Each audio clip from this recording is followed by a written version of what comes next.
beautiful day in Gotham City. But the return of a dastardly duo and their deadly dragoons bodes darkening clouds.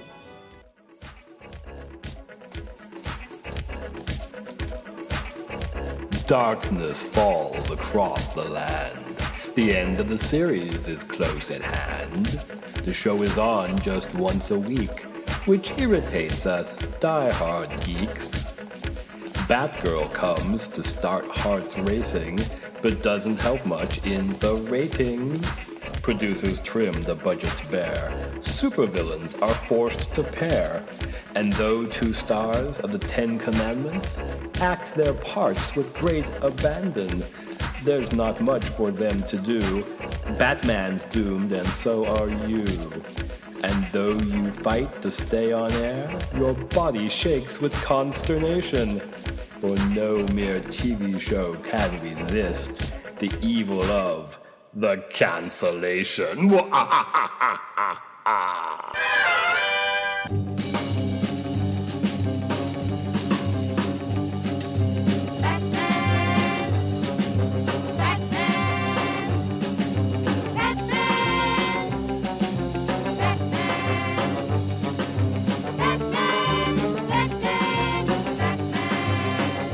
Welcome back, citizens, to an all-new episode of the Batcave Podcast. It's your old bat chum, John S. Drew here.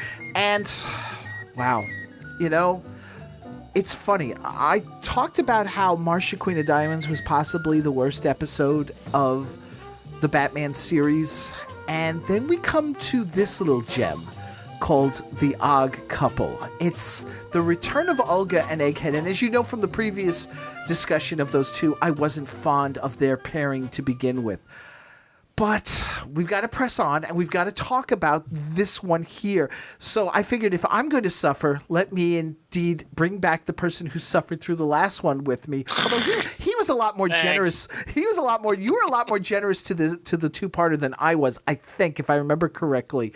That being author, podcaster, Mr. Kevin Lauderdale. Kevin, welcome back. I'm back.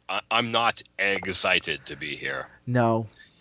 This was... I think we both found that this was not even as good as the previous one. And yeah, as someone who mostly liked the previous Egghead one for Vincent Price, I found he was criminally, so to speak, underused in this episode. This episode suffers from all of the classic third season cheapskate maneuvers and shortcuts. Yes, it does.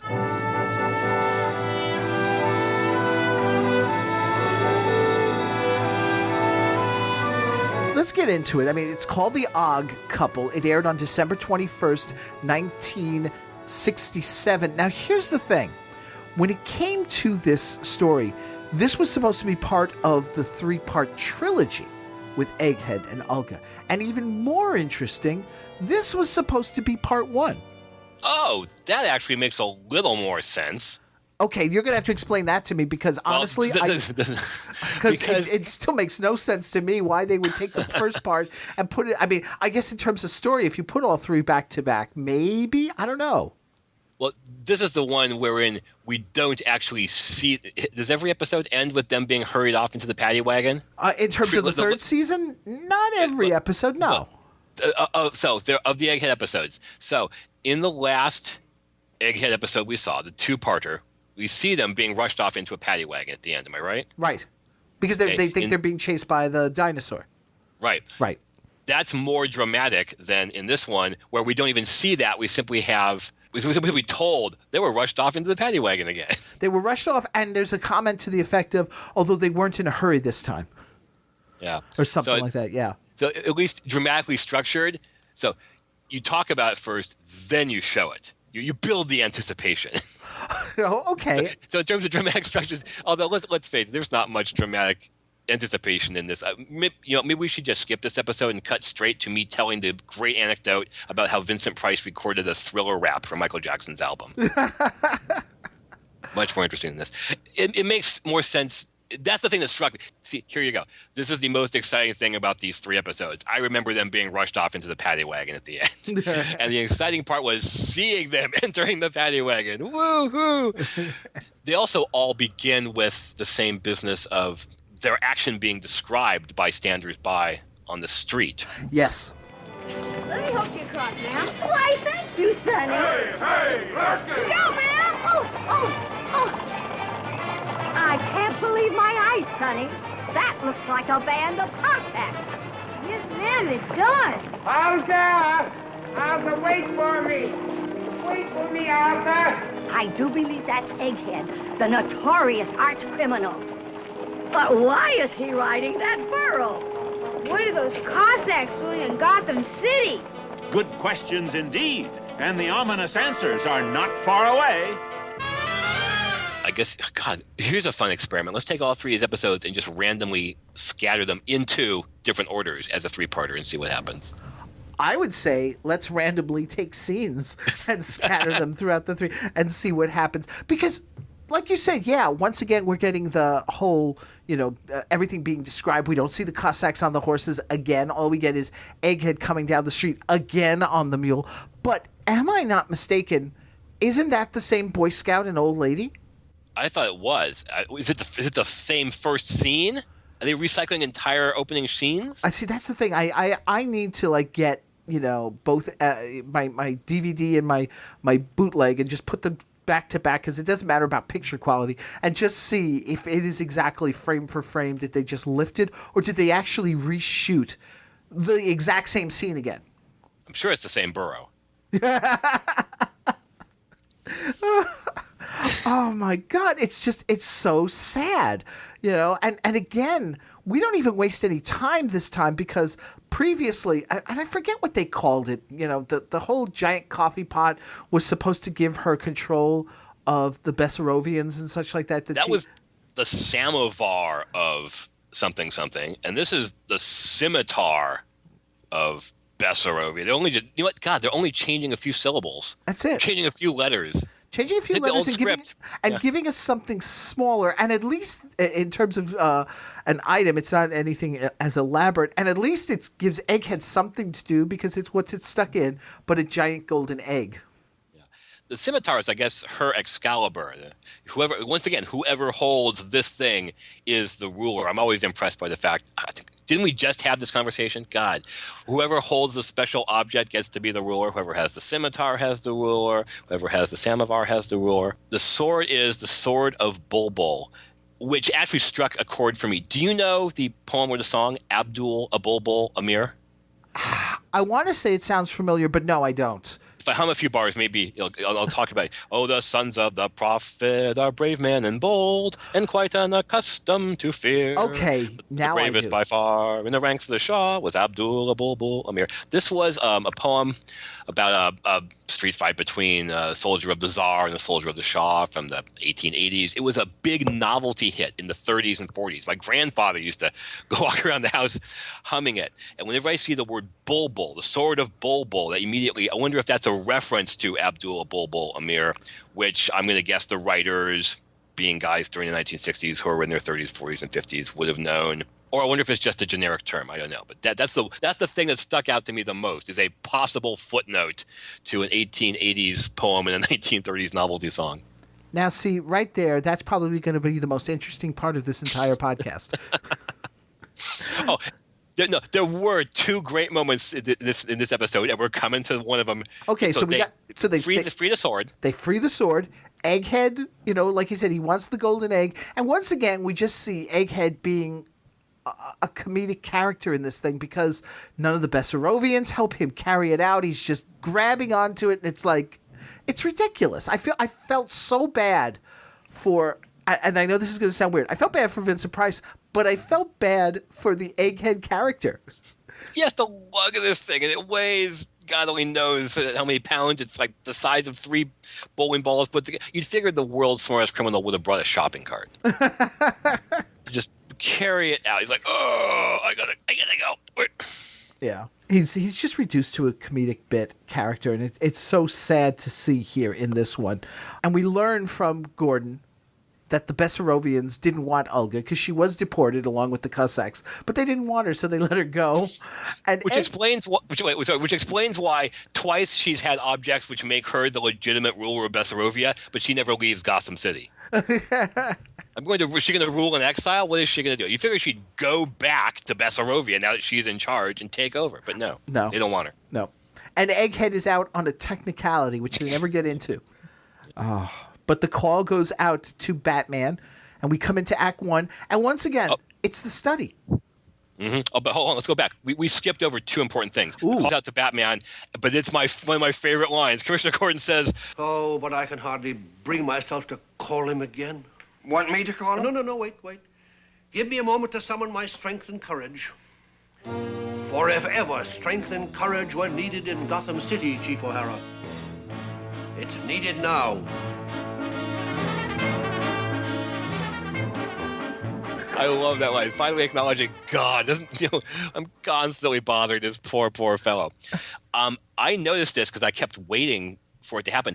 We're 4 minutes in before we get to the intro, the cartoon. Is that a record? It seems to me like a whole lot happened before the opening credits. That's a good question. I mean, I usually they're a lot faster and a lot. That might very well be a record, which I don't know if that says something about the lack of plot here, that we just did more of the comedic bits. Because even there, where you've got Olga trying to get the scimitar out, she spits into her hands and does the whole, it's not just a simple matter of grabbing it and pulling it out or anything like that. She plays it up for the comedy as well.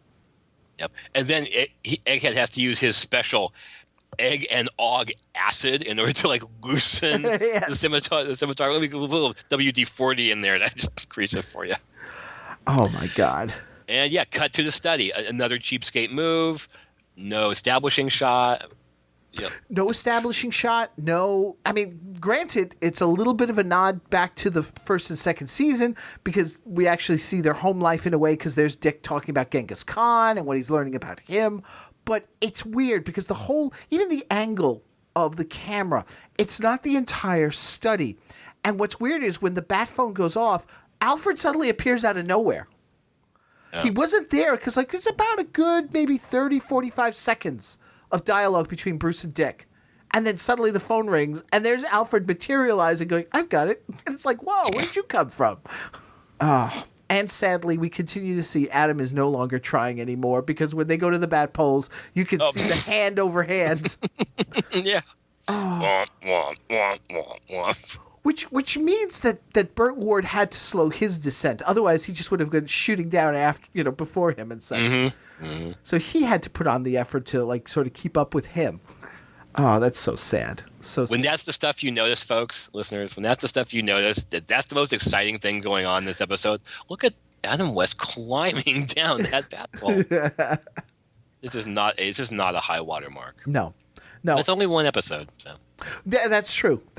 And we see again the same, Egghead's got the same plans like he had in the previous episode. Although it's interesting because, like I said, this was supposed to be the first episode. Maybe if this had been set up, we might see a little bit more of, his motivations for behaving the way he does. He genuinely wants to marry her, and he knows he's got to have, a good reason to. He needs to, he's got plans, and those plans include marrying Olga, but he's got to have, a scheme worthy of her. But also, it's money. So again, yeah, this would work as the first episode explaining the basis of their relationship. I'm slightly confused by something. She says she won't get married without a dowry. Doesn't the woman generally bring the dowry? Is he trying to raise a whole bunch of money to be his dowry? Is he going to give the money he raises to her so she can give it to him when they get married? Doesn't dowry work female to male? Well, maybe in Bessarovia it's different. That makes sense. Yeah, the whole point of the relationship, from his point of view, actually, is he wants to get as much money as he can so they can get married. And her point of view, she seems she's a little mercenary. Maybe she's she's willing to pat his head and things like that, which was maybe slightly uncomfortable. But apparently, so she's not that much into it. He's much more into her than she is into him. Oh, yeah. She wants the money, and he wants her. Yeah, exactly. Excellent. And his plan is to steal dehydrated fish eggs raw, worth $200 an ounce. 500 pounds of dehydrated caviar worth $200 an ounce. And how lazy are the writers? They didn't even do the math. Nobody tells you that's $1.6 million in this episode. I had to work it out for myself. Well, that's how lazy I am. I didn't buy. I was just like, wow, that's a lot of money. That's a lot of money back then. And once again, we're seeing, and this is something I was talking about with Mike Faulkner in the last episode. We're seeing this here, is that, you know, in the early episodes with Batgirl was the driving force of the story. And in fact, actually, with some people I've talked with, maybe if she'd been a bit more open with what she knew in terms of the plot and the story and what was going on, the story could have ended sooner. But she was always driving the bus. Now we're getting into this whole thing where it's more like Batgirl might show up at the end for a fight and we get more Barbara Gordon, which is something else, too, I've noticed, is that Yvonne Craig actually got a lot of screen time out of costume compared to Adam West and Burt Ward in their first 2 seasons. But she's also turning into this damsel in distress, as we'll see as this one goes on here. But we start off with her visiting her father at the office. And, of course, once again, being the gullible person he is, he fills her in on the whole situation with Olga and Egghead. And we were joking about this in the last episode, how if this were the real, like, Dark Knight today or something like that, at some point Batgirl will be either paralyzed or killed, and when Gordon pulls back the mask, he's not sure whether he should be angry at her for playing him or angry at himself for being fooled or what. I love her in that yellow outfit, though. Yes. I gotta say, if you're an aficionado of 60s fashion, if you loved Mad Men for some of its fashion things, watch 3rd season and check out Barbara's outfits. They're great. Oh, yeah, she had some fantastic clothes. Was there a particularly well-known costume designer or clothing designer for this series? Like we had Bill Theiss on Star Trek? Not that I recall. Okay. Not that I recall. It was funny because in the previous episode, Rudy Gernsback was a guest on the episode. And I didn't realize he was actually a actual person. I thought that was because, you know, everything with them is there's always some play on words. I was looking for the, as you've coined the phrase, the neo-Batism. I'm like, Gernsback, was there like someone with a cow's name for, you know, Guernsey or something? And it turns out, no, he was a real costume designer and he was guest starring as someone making an award for the best dressed crime fighter in Gotham City to Batgirl and such. And he would go on, as I mentioned in the episode, to do the costuming for Space 1999. But yeah, I don't know who, you know, if there was in terms of the series, if there was anybody who really stood out. But the 60s were so stylized, that could have been off the rack for all we know. Right. But of course, this, you know, gets her now when he's... Yes. She's got to get involved, and so she heads back to the apartment, and we get to see a little bit more of Charlie. But this is no time for me to stay out of trouble or off the streets, right, Charlie? However, I will change clothes before I go out again. Come on, keep me company.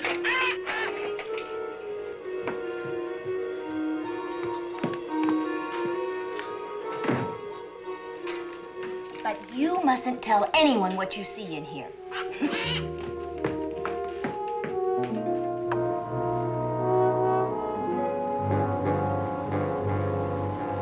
As Barbara Gordon makes her astonishing change into Batgirl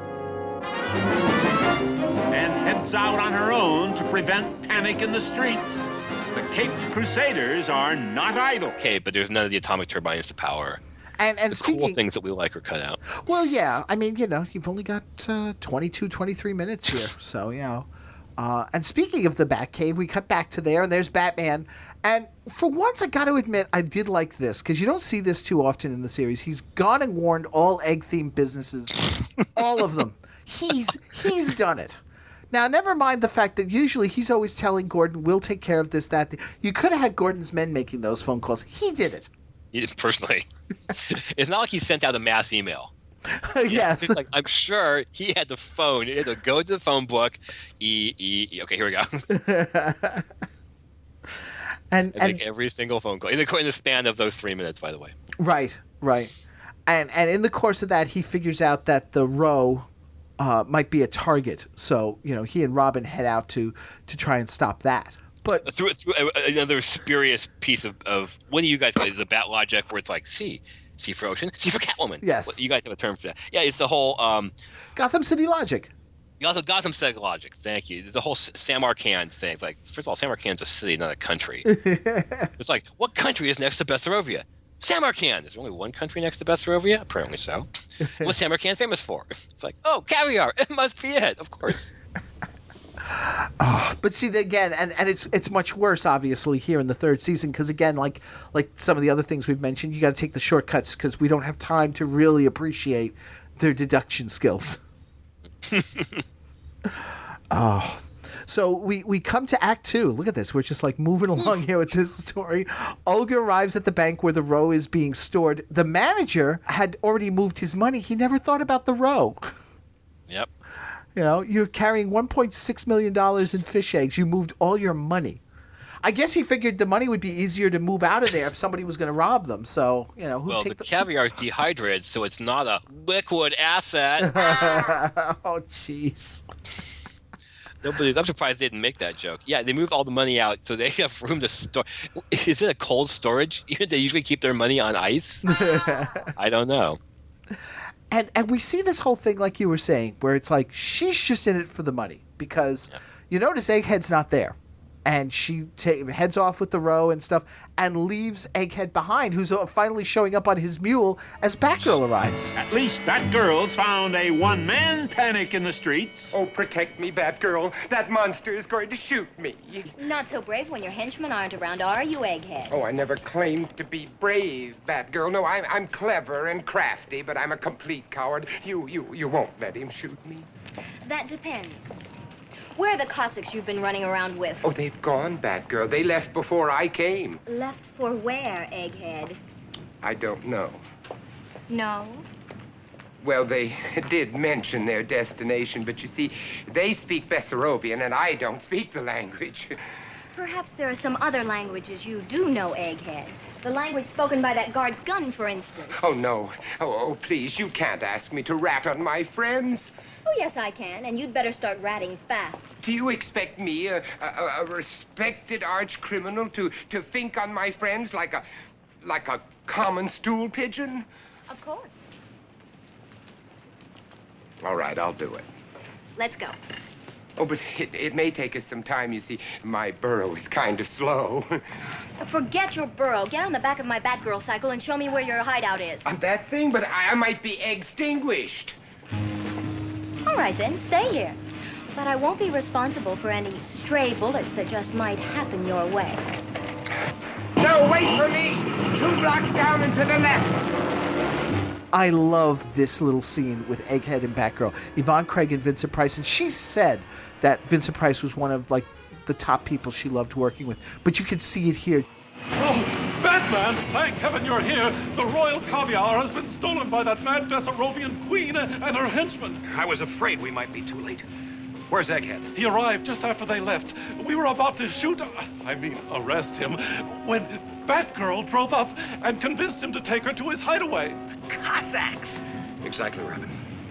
Batgirl is a match for any gang of ordinary hoodlums, but for a wild band of Bessarabian Cossacks, even her extraordinary abilities might not be enough. Let's go, Robin. We have to find that hideout before she does. They went down that street and to the left, Batman. Thank you, sir. Just the way they talk back and forth, even as inane as some of the dialogue is, it still sparkles.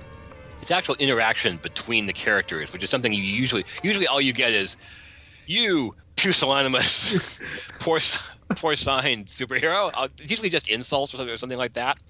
They rarely do our characters, the villains and the heroes, talk to each other, it seems like, or especially outside of a fighting context. Perhaps they'll be playing cat and mouse with each other. So this is fun, to see them have a little bit of teasing, a little bit of fighting. She's basically threatening to have Egghead shot by the bank manager. He's like, oh no! I felt sorry for Vincent Price and Egghead. He's sort of depicted as sort of a semi-cowardly character. But they're in the daylight. They're outside. It's a lot of things you don't usually see, and it actually is sort of funny. It's humor that sort of works on a level. On a level. I mean, let's put it this way. Considering the rest of the episode, it stands out. Yeah.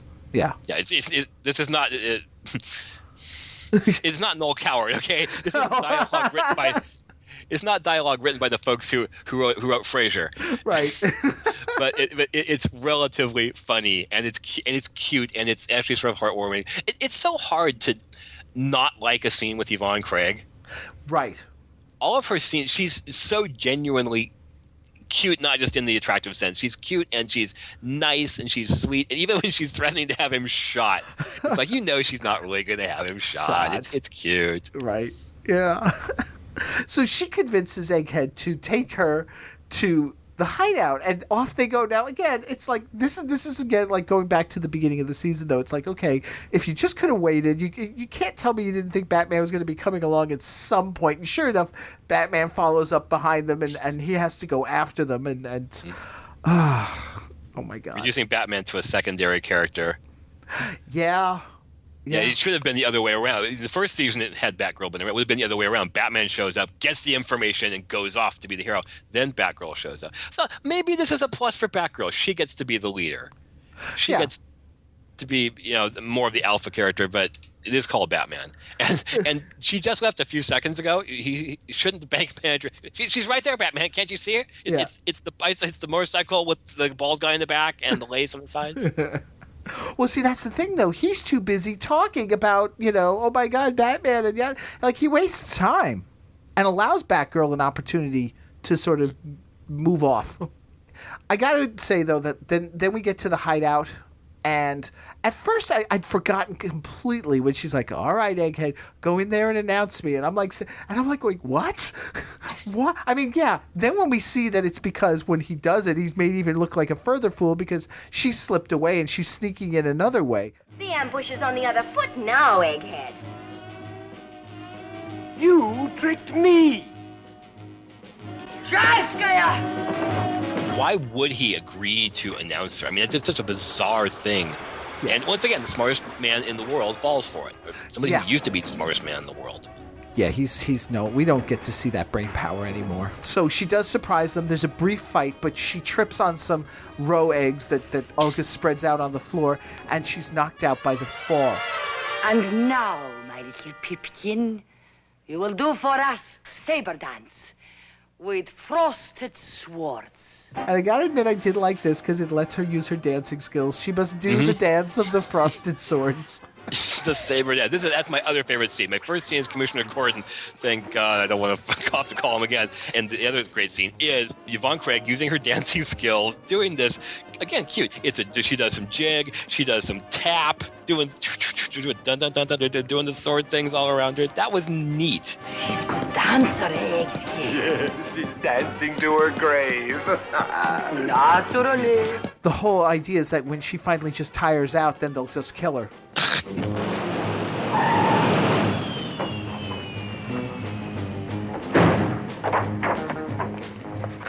There it is, Batman. Yes, Robin. It's fortunate that the turbo engine on her cycle uses a radioactive spark plug so that we were able to trace it here with our Bat Geiger counter. We move carefully, Robin, so that we'll be able to take them by surprise. Oh my God, they're tracing. The Batcycle apparently is giving off massive amounts of radioactivity from its spark plugs. They trace her with a Geiger counter. That must be why there's so many super criminals in Gotham. They're all mutants being caused by Batgirl's motorcycle. All this radiation is floating around throughout Gotham City.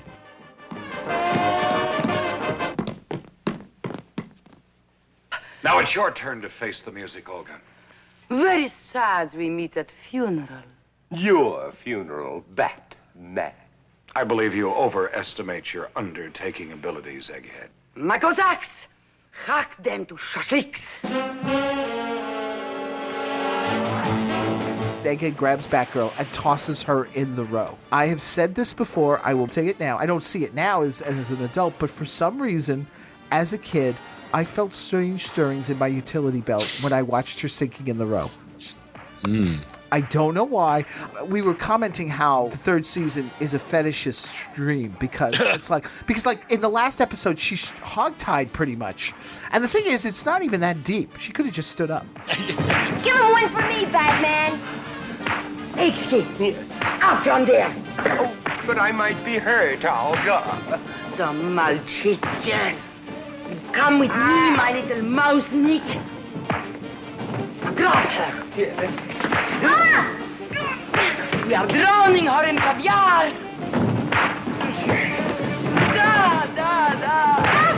Drowning her in caviar.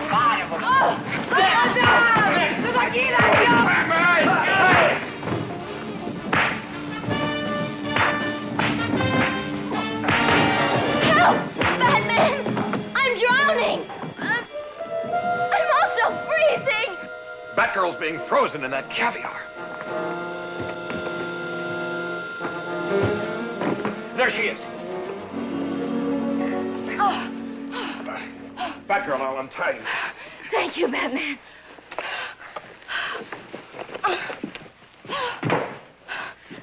They almost turned me into a human hors d'oeuvre. What a chilling way to die. Holy coal creeps. Leave it to crooks like them to think of a trick like this. Yes, that's to be expected, Robin. The concept of decency is alien to the criminal mind. And thanks to me, they've escaped. Perhaps crime fighting is better left to the men, Batgirl. Perhaps not. But this isn't exactly women's work. But I'm no ordinary woman, Batman. Agreed. At least, we recovered the dehydrated royal caviar. In the confusion while they're rescuing her, they try and make their escape, but they run into O'Hara and his men, and we don't see it. We just have O'Hara reporting that he rounded them up in the paddy wagon. So little of Vincent Price in this, and what there is excrement. He's just Egghead, the coward. Egghead, not very bright. Egghead off screen being talked about. Yeah. The only person who has less time is Ann Baxter as his paramour. This is an episode. It seems like it's an episode that's made up of alternate takes from other Egghead episodes. It's like, we need a third episode. Well, what's on the cutting room floor? Well, let's pick up this scene and that scene. But there's not really much interaction. Well, we can stitch it together. We'll have people talking about it afterwards. Right. What would be interesting, I guess, is if you now took these 3 parts and, like Robert Long did with the Joker Penguin trilogy. He put those together as a movie type thing. If you took the 3 parts, took the first part, put it actually at the beginning, and maybe removed some of the other Egghead on the Mule scenes from the openings, and just put together an Egghead Olga movie, would it actually make more sense? Possibly. You'd at least have a sort of story arc of, you now understand their relationship. When you watch the previous episode that we talked about, they're already together. And they're already together here, too. But you don't really get the, what I'm going to call the love aspect, which is, 1 line maybe or 2 lines maybe. Right. It might make a little more sense. It'd be shorter if you took out duplicated scenes. Only if you could edit it together to make it appear like it was taking place over the course of 1 day. And not necessarily them in prison, them out of prison. Well, you would have to, at the very end of this episode, you'd have to remove the scene with O'Hara talking about, rounding them up, because they have gotten away, and then you'd have them coming back for the next story and such. But it would be interesting, because then, like you said, if this was part 1, she's talking about a dowry, and then we're getting to the wedding itself in the later stories where she's talking about marrying Batman. Mm-hmm. I don't know. I think we're giving this story a lot more credit than too. I think we are. It's a 1-parter. It's out of place. It's not very interesting. It's a season padding. It's an episode that you can frankly skip if you just want to move right along. Yeah, which is sad to say considering the 2 talents that are playing the villains here. Mm-hmm. All right, so I've got nothing really in terms of, there's nothing to talk more about the 2 other than just how sad it is that Vincent Price sort of goes out on this note with this episode. The goons, there's nothing to say because the Cossacks are never named. They have no personality whatsoever, and you wouldn't bother with that because you're already dealing with your 2 villains, and they're not even getting much screen time. Mm-hmm. Her hideout is the same black or flat background with, a couple of Bessarabian decorations and a big throne, but that's it. Yeah, and of course the vat. Mm-hmm. Yeah. All right. Well, then that takes me to this. Then the trivia question from Joel Eisner's Bat Book, which is pretty simple. I don't know, where was their hideout? Oh, I don't know. Okay. I don't know. Yeah. You got me totally. It's an abandoned ice house. Oh. Yeah. Appropriately enough for keeping the row fresh. Right. I didn't even. Yeah. Yeah. I wouldn't have gotten it either because I don't think they actually verbally say anything about it. It's only when Batgirl pulls up on the Batcycle that you see. In the background. Yes. in the background, the building says something like, doesn't say abandoned ice house. It says something like ice house. Yeah. Yeah. And oh God, that entire scene there, and also the exterior of the bank are so obviously the back lot. Yes. If you guys want to know what the back lot of a studio looks like, watch this episode and look for all the exterior sequences. Like, oh, that's what it looks like. All right. Was there a Bat gadget? Like the previous episode we talked about, the only Bat gadget is the thing that Egghead has. He has his special Egg and Ogg acid for eyedroppering acid onto the egg to separate the scimitar from it. That's the only device we see. Oh, that's right. Yeah. Or Batgirl's radioactive spark plugs. Batman, good thing we're wearing our super lead-lined costumes today. I know, right? Sure thing, old chum. Yeah. Good Lord, I'm thinking like poor Batgirl. She's never going to have children. Oh, you're right. She's sitting on the thing. It's giving off all the radiation. Oh my God. We're going down some dark alleys here. Yeah.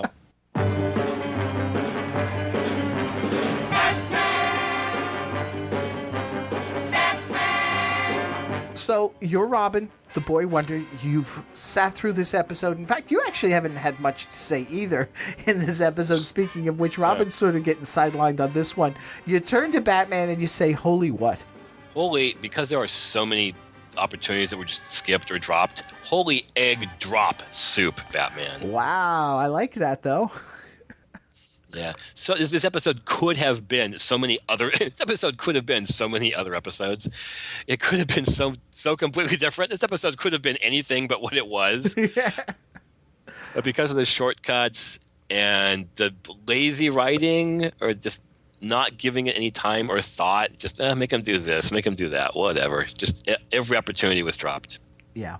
No, I agree. I just simply said, "Holy dud!" I couldn't muster up even enough to be any more creative. I mean, just from beginning to end, pretty much with a few things we pointed out, this episode was a complete waste of time. Mm-hmm. And sadly, I can now say that this is worse than Marcia, Queen of Diamonds. I'd actually go back and watch Marcia before I'd watch this again, and I couldn't stand Marcia. Well, I'm glad we've accomplished something today. Oh, so Kevin, as we come to this, I think this is going to be the shortest one we've ever done. Yeah, I think so too. Episode of the Batcave podcast. You know, how can people keep up with what you're doing? Just go to kevinlauderdale.livejournal.com, and I post links to the old time radio podcasts I put up. If I've got a short story in an anthology, I'll be sure and post that up there. Anything you want, just swing on by. Okay, all right, and we'll have links as we usually do up on the show notes as well, so people can follow you there. Kevin, once again, thanks. I mean, I know. You want me to tell the story about how Vincent Price did the rap for Michael Jackson's Thriller? You know what? Tell the story, because here's the thing. Let me hear your story, because I heard it from somebody else once before, and he had a very interesting take on it that he then asked me to remove from an interview I was doing with him. So let's hear your version. Okay, and if this doesn't work out, you can just cut it out. So, Vincent Price had a lot of good friends in Hollywood, and one of them was Peggy Lipton, who people of a certain age will remember from the Mod Squad. Peggy Lipton is married to music producer Quincy Jones, and if you're a fan of the actress Rashida Jones, she's Quincy Jones and Peggy Lipton's daughter. So, Quincy Jones was producing Michael Jackson's album Thriller, and Michael Jackson was a big horror movie fan, and they were thinking for the song Thriller, could they maybe get somebody, some old-timey horror movie person to maybe do a rap or something? And Quincy was talking with Peggy, and she said, how about Vincent? And of course, so she asked Vincent Price, and Vincent Price was always interested in staying relevant, staying current. That's why he was on things like the Brady Bunch and Batman and stuff like that. And he said, sure. So they told him, great, just come into the studio, Saturday at, noon or whenever, and we'll do it. So the guy who wrote Thriller was going to write the rap for it. And Quincy Jones said, bring it in, Saturday at around noon. We'll have Vincent Price there. And he was really busy. The writer was really busy that day. And he almost forgot. He's like, oh my God, I got to get over to the studio. And I haven't written it. So literally the rap was written on the back of an envelope in a taxi cab, racing to the studio. Okay, they get to the studio. He hands the words to the secretary who photocopies it or types it up. And everybody meets in the studio. And Quincy Jones gives Vincent Price the text. And he says, here you go, Vincent. Great. Thanks for coming. Here's the deal. We only have so many bars. The music bed's already laid down. We can't really slow the tempo if you go long. We can't speed it up if you go short. I need you to deliver this in like 1 minute and 28 seconds. Vincent Price reads through it, goes, okay, and pow, nails it on the first take. Wow. Gets it exactly the length it needs to be, exactly where it's supposed to be. So he had excellent timing. He knew what he was doing. He was a professional. And like I said, he always wanted to stay current and stay relevant, which is why he would show up in a wide variety of things over the years. That's the story. I heard this like an interview with Quincy Jones somewhere. So. No, that's pretty much the same story, but there's a little addendum which I'll tell you off air because I don't know if it's something I should be repeating. But okay. But no, that's really cool. That's really cool. Again, Kevin, thank you so much for this, though. My pleasure. Sort of. Sort of. For certain values of pleasure. Right. So, folks, stay tuned. Next time around, Catwoman is back once again. She's teaming up with the Joker in a 2-part story, and Michael Faulkner returns to talk about it with us. So until next time, citizens, thank you so much for listening. Kevin, everyone, take care. Bye-bye. Thanks for listening, chums. I don't have a bat phone, but you can contact the Batcave Podcast through its Facebook page, Twitter, email at thebatcavepodcast@gmail.com, or by phone at 888-866-9010. Subscribe to the podcast via Libsyn.com, that's LIBSYN.com, or through iTunes. The Batcave Podcast is part of a series of pop culture podcasts from the Chronic Rift Network. Find them at chronicrift.com. So until next time, citizens, same bat time, same Batcave Podcast.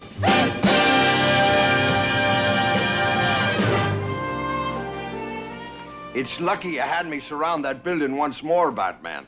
Olga and Egghead ran right into the paddy wagon again, only this time they didn't want to. Forewarned is forearmed, Chief O'Hara. That's true, Batman. And I'm sure they won't find caviar on the menu at Gotham State Prison.